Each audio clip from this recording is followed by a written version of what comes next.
Some studies suggest that cracking your knuckles might actually have temporary benefits. Research shows that joints have increased range of motion immediately after cracking. We're talking about small but measurable improvements in flexibility that last for a short period. This might explain why some people feel that their joints are looser or more comfortable after cracking their knuckles. It's not just in your head, not entirely. There's a real, if temporary, biomechanical change happening.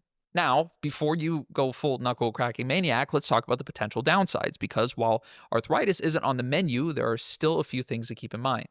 First, technique matters, and I know it sounds like I'm talking about a golf grip here or something, but if you're yanking on your fingers like you're trying to start a lawnmower, then you could potentially injure ligaments or even dislocate a finger.